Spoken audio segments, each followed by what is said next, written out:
that's the main chord progression from Down To The Waterline by Dire Straits.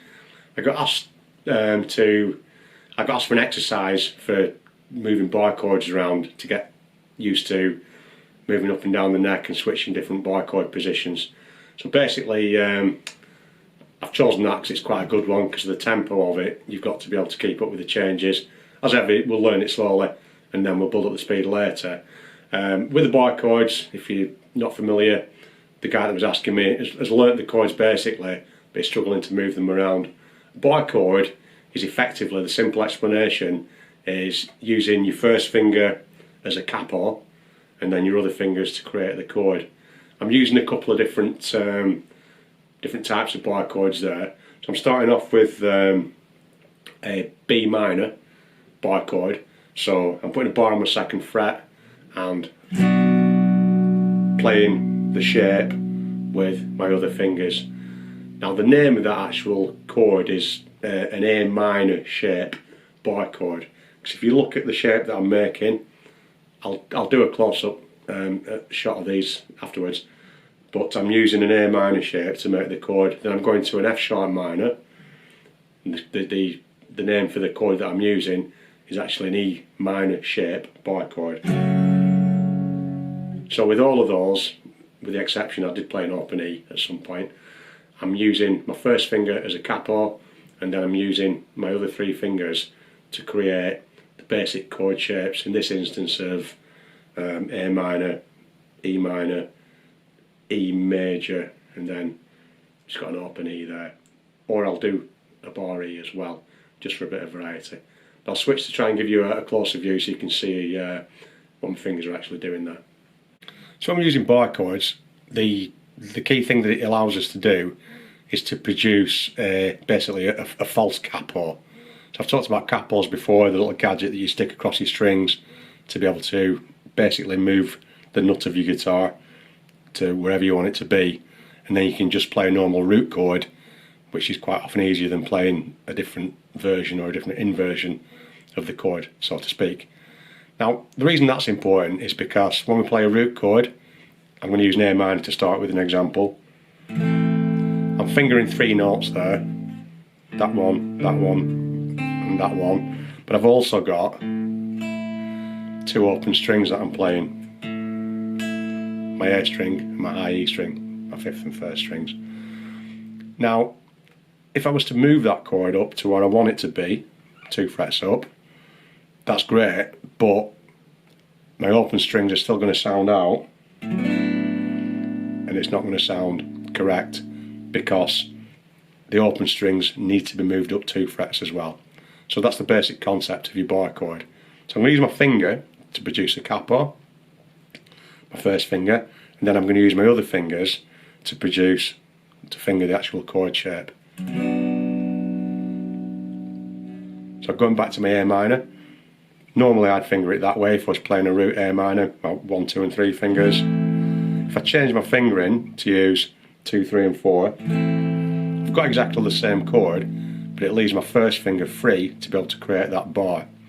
So I can move the entire chord shape up 2 frets to where I want it to be, and then I can place my first finger across, and that'll raise up the open strings 2 frets as well, so it's going to sound in tune rather than not having the bar on. It doesn't sound right.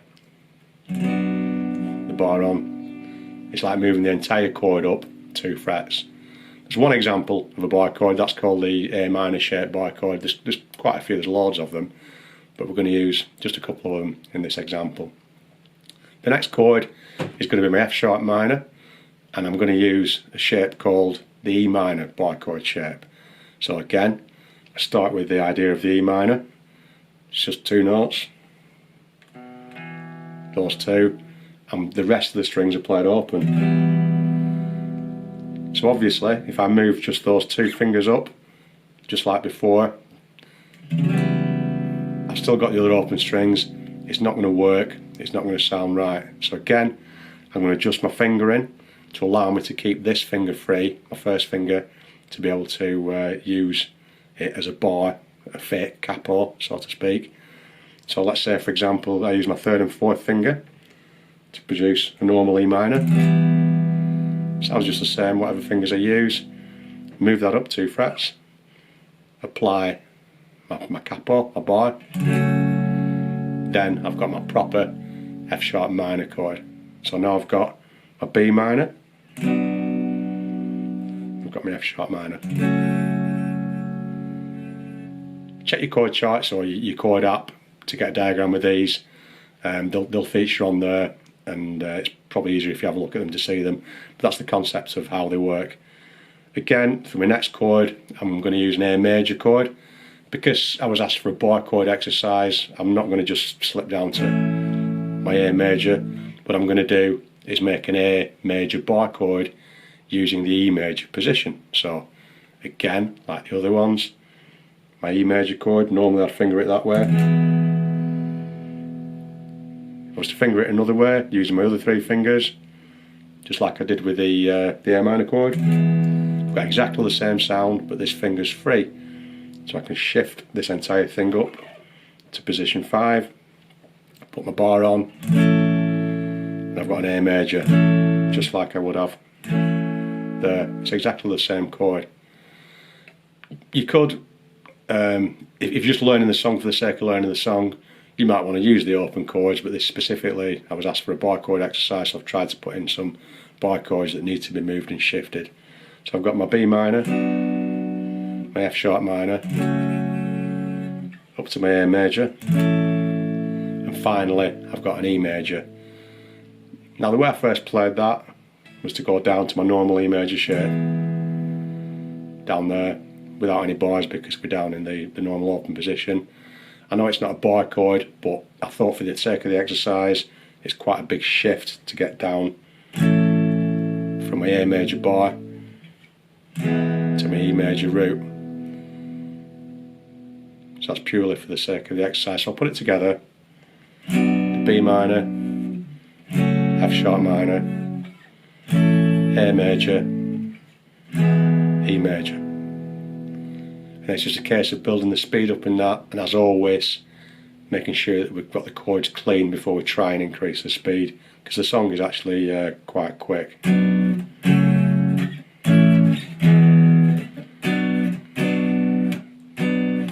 Speed it up.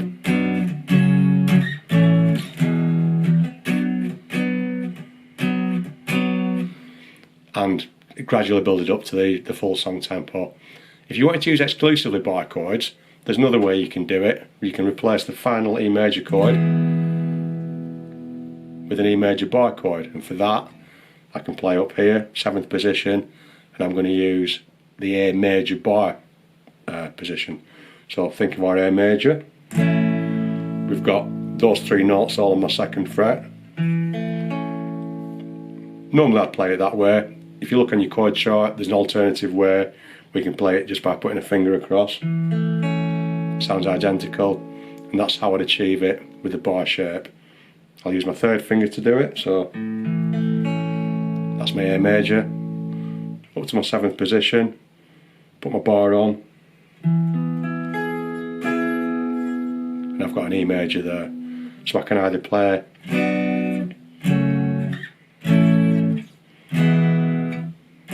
back to my B minor, or if I want to do it entirely using bar chords, I can play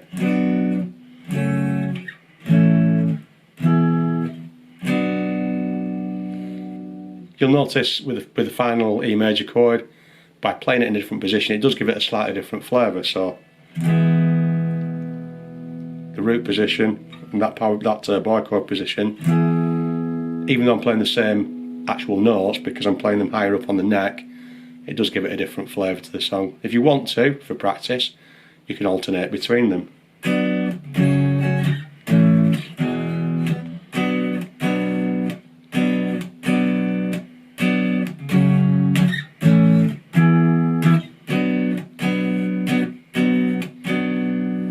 Whichever way you want to do. But the idea, the concept of the exercise is to become comfortable with using the bar chords, the different position shapes, as I say, the A minor shape, E minor shape, E major shape, and finally an A major shape if you wanted to do that one up there.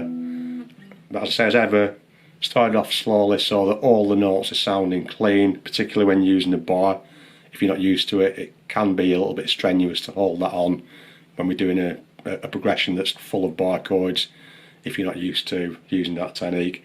And then build the speed up gradually until you can be more comfortable with the changes.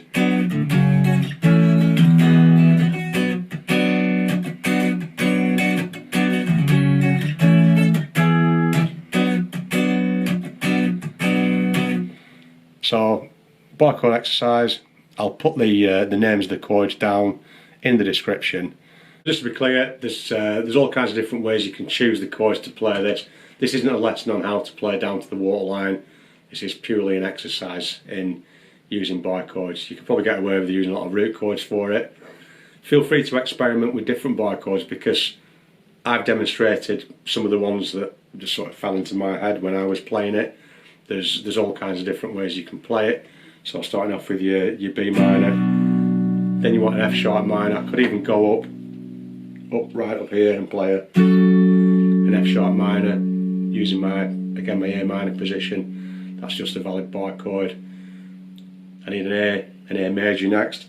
I can go to the A major there, or I could even go to a higher up one even there. So have a look in your chord sheets, have a play with different types of bar chords. To keep it simple, I've kept them within a reasonable sort of range on the guitar, and some of the more basic. I think your A major minor and your E major minor are some of your more basic fundamental bar chords that you're probably going to learn. So start it off slowly, as I keep saying, make sure it's clean, build it up, and before you know it, as long as you keep your practice and your technique good, you'll be playing it